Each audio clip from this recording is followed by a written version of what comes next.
بسم الله الرحمن الرحيم. الحمد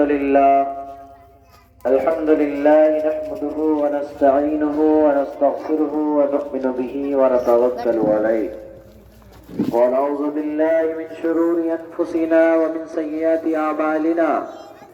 من يهده الله فلا مضل له ومن يضلله فلا هادي له. ونشهد أن لا إله إلا الله وحده لا شريك له ونشهد أن محمدا عبده ورسوله صلى الله تعالى عليه وسلم. أعوذ بالله من الشيطان الرجيم. بسم الله الرحمن الرحيم. أينما تكونوا يدرككم الموت ولو كنتم في بروج مشيدة. وقال تعالى في القرآن المجيد: كل من عليها فان ويبقى وجه ربك ذو الجلال والإكرام. وقال النبي صلى الله تعالى عليه وسلم: الموت جسر يوصل الحبيب إلى الحبيب. صدق الله العظيم وصدق رسوله النبي الأمين المكين الكريم. نحن على ذلك من الشاهدين والشاكرين والحمد لله رب العالمين.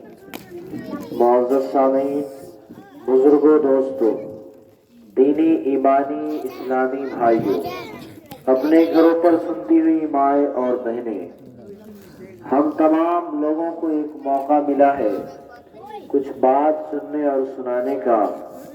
دعا فرمائے کہ اللہ تعالیٰ سننے سنانے سے زیادہ عمل کرنے کی توفیق عطا فرمائے. ہم سب محتاج ہیں اور محتاج بن کر جب سنیں گے اور اس پر عمل کرنے کی فکر اور کوشش کریں گے تو یقیناً ہم سب کو فائدہ ہوگا. بچے خاموشی کے ساتھ بیٹھ جائیں، ہلہ گلہ نہ کریں، خاموشی سے بچوں کو بیٹھا لیں، بات نہ کریں.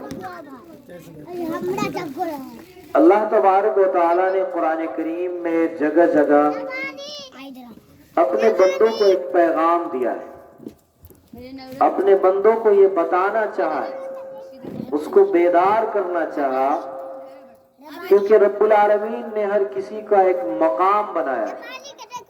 ایمان والوں کا ایک مقام ہے، ایک مرتبہ ہے، لیکن ہم اور آپ اپنے اعمال کے ذریعے سے، اپنی نیکی اور عبادت کے ذریعے سے، اپنی اطاعت اور فرما برداری کے ذریعے سے، اللہ تبارک و تعالیٰ کے احکام کے ذریعے سے، رسول اللہ صلی اللہ علیہ وسلم کے بتائے ہوئے طریقے پر ہم نہیں چل پاتے ہیں اور اس مقام تک نہیں پہنچ پاتے ہیں، عبادت کے ذریعے نہیں جب پہنچ پاتے ہیں اور اللہ رب العالمین ہمیں وہاں پہنچانا چاہتے ہیں تو انسانوں کو وہاں پہنچانے کے لیے اللہ کبھی بیمار کر دیتا ہے، کبھی وہ بخار میں مبتلا ہو جاتا ہے، کبھی اسے بہت زیادہ بے چینی ہو جاتی ہے، کبھی ایسا ہوتا ہے کہ رب العالمین اس سے اولاد کی نعمت کو چھین لیتا ہے، کبھی ایسا ہوتا ہے کہ رب العالمین اس کی نظروں کے سامنے سے ان کی اولاد کو اپنے پاس بلا لیتا ہے اور اسے ایک غم دیتا ہے اور غم میں مبتلا کر دیتا ہے.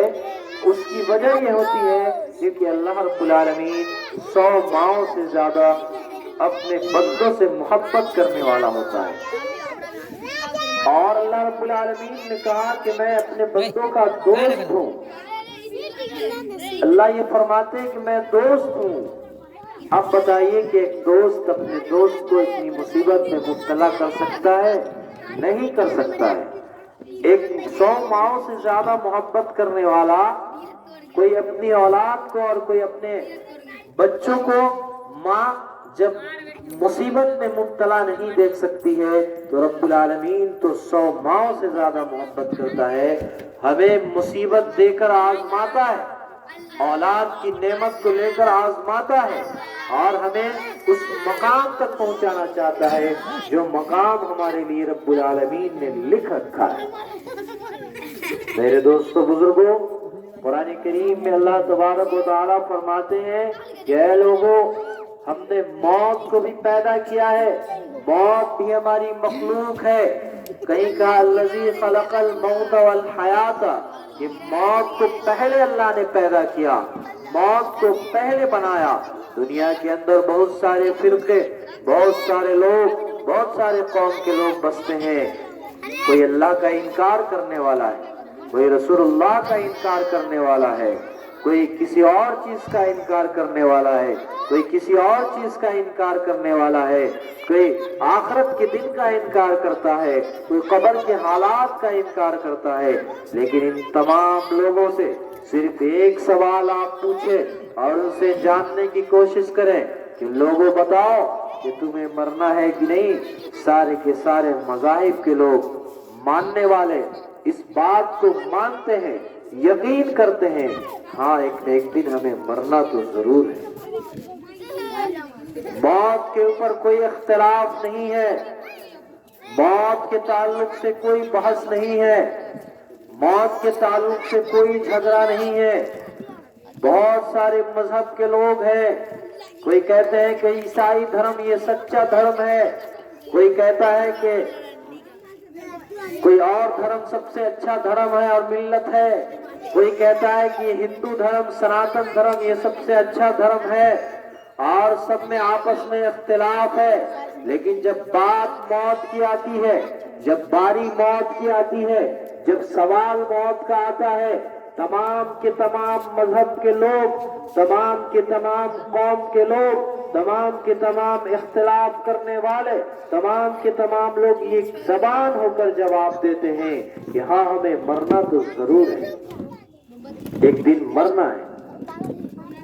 دنیا کے اندر ٹیکنالوجی بہت آگے بڑھ گیا، طرح طرح کی مشینیں تیار ہو گئی، طرح طرح کے آلات تیار ہو گئے، طرح طرح کی چیزیں آج ایسی ایسی روبوٹ اور مشینیں تیار کی گئی ہے کہ انسان بیٹھا ہوا ہے، اس کا سارا کام کاج تیار ہے، کر دیا۔ کھانا بنانے کی الگ مشینیں ہیں، اور اسی طرح سے تمام کی تمام چیز، آپ سے بات کرنے کی مشین ہے، آپ ڈرائیوری کرنے کا روبوٹ اور مشینیں تیار ہے۔ اور اس بڑھتے ہوئے ٹیکنالوجی کے دور میں اور بڑھتی ہوئی ترقی یافتہ زمانے میں تمام دنیا کے لوگوں سے، تمام لوگوں سے ایک سوال پوچھیں گے، ان سے جاننے کی کوشش کریں گے، اے لوگوں تو نے بڑا طرح طرح کی مشینیں تو بنا لی ہے، ذرا یہ تو بتاؤ، کوئی ایسی مشین بناؤ، کوئی ایسی مشین کا ایجاد کرو، کوئی ایسی دوا بناؤ، کوئی ایسی ٹیکنالوجی اختیار کرو، کوئی ایسا حربہ اختیار کرو، کوئی ایسی چیزیں استعمال کرو جو انسان موت سے بچ جائے۔ آج تک کوئی مشین تیار نہیں ہوئی ہے۔ پتا چلا کہ ہم سب کو ایک نہ ایک دن مرنا ہے۔ اللہ نے اپنے کتاب میں فرمایا کہ تم موت سے بچنے کے لیے اگر مضبوط گھر میں بند ہو جاؤ، مضبوط قلعے کے اندر بند ہو جاؤ، اور اپنے آپ کو چاہو کہ ہم اس سے بچ جائیں گے، سیفٹی کر لو، لیکن یاد رکھو کہ تم جہاں رہو گی موت وہیں تمہیں آ کر دبوچ لے گی۔ کہیں اللہ نے فرمایا کہ کل من علیہا فان ویبقى وجہ ربک ذو الجلال والاکرام۔ یہ تمام دنیا کی جو خوبصورتی ہماری نظروں کے سامنے ہے، اور جس دنیا کو دیکھ کر ہم اتراتے ہیں اور یہ کہتے ہیں یہ دنیا کتنی خوبصورت ہے، دنیا کا تام جھام کتنا اچھا ہے، یہ دنیا کے پہاڑ اور اونچی اونچی عمارتیں، بڑی بڑی بلڈنگیں، اس کو دیکھ کر ہم اتراتے ہیں اور سمجھتے ہیں کہ کتنا خوبصورت ہے۔ اسی کے بارے میں اللہ فرماتا ہے کل من علیہا فان، یہ لوگوں یہ فنا ہو جانے والا، یہ ختم ہو جانے والا، یہ نیست و نابود ہو جانے والا ہے۔ باقی رہنے والی چیز، باقی رہنے والی ذات، باقی رہنے والی طاقت، باقی رہنے والی حکمت، باقی رہنے والی بادشاہ، باقی رہنے والی سلطنت، باقی رہنے والی ربوبیت، باقی رہنے والی خدائی، یہ صرف میری خدائی ہے، یہ میری طاقت ہے، یہ میری ربوبیت ہے، یہ میرا ہی۔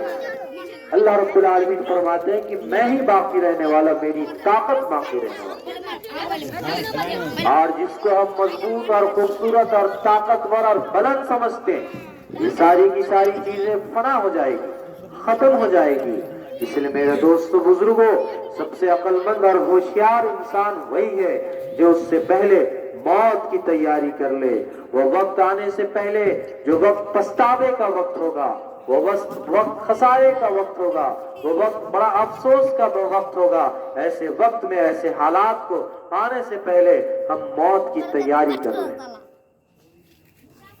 ہم سمجھتے ہیں کہ ہماری زندگی ابھی بہت باقی ہے, ابھی ہم بہت دنوں تک زندہ رہیں گے. انسان کے پیدا ہونے کا ایک سسٹم تو ہے اور ایک بنا ہوا ہے کہ انسان پہلے باپ آئے گا, اس کے بعد بیٹا آئے گا, پہلے دادا آئے گا, پھر باپ, اس کے بعد بیٹا. لیکن دنیا سے جانے کا کوئی سلسلہ نہیں ہے, دنیا سے جانے کا کوئی دستور نہیں ہے, دنیا سے جانے کا کوئی ایسا متعین نہیں ہے کہ پہلے باپ مرے گا تو ہی بیٹا مرے گا. آپ اپنی نظروں کے اور نگاہوں کے سامنے دیکھتے ہیں کہ بوڑھا باپ تڑپ رہا ہے, کھانس رہا ہے, بیماری سے جوجھ رہا ہے, اور اس کا نوجوان بیٹا یہاں سے گزر جاتا ہے, چلا جاتا ہے. میرے بزرگوں, یہی اللہ کی کھیتی ہے اور یہی اللہ کا نظام ہے اور یہی کائنات کا نظام ہے جس کو اللہ تعالیٰ نے بنایا ہے. آپ نے مائیکل جیکسن کا نام سنا ہوگا, سنے آپ لوگ؟ یہ بہت بڑا سائنٹسٹ تھا, بہت بڑا پڑھا لکھا آدمی تھا اور گائیکار بھی تھا, گانا بھی گایا کرتا تھا اور اپنے آپ کو اس کو بہت غرور اور گرو تھا. لیکن وہ بہت کالا کلوٹا آدمی تھا, بہت کالا تھا. اس کو اپنی کالی شکل و صورت سے بڑی نفرت تھی. وہ اپنے آپ کو, اس شکل کو بدلنا چاہتا تھا. دوسری بات یہ تھی کہ وہ اپنی ماضی کو, اپنے خاندان کو, اپنے بیتے ہوئے وقت کو بھولنا چاہتا تھا, اپنی زندگی سے اس کو کھرچ کر نکالنا چاہتا تھا. اور تیسری بات وہ یہ چاہتا تھا کہ میں 150 سال تک زندہ رہوں. چنانچہ وہ طرح طرح کا حربہ اپنایا, طرح طرح کا طریقہ اپنایا اور وہ ایک پلاسٹک سرجری کرا کر بڑے بڑے دنیا کے ڈاکٹروں سے مل کر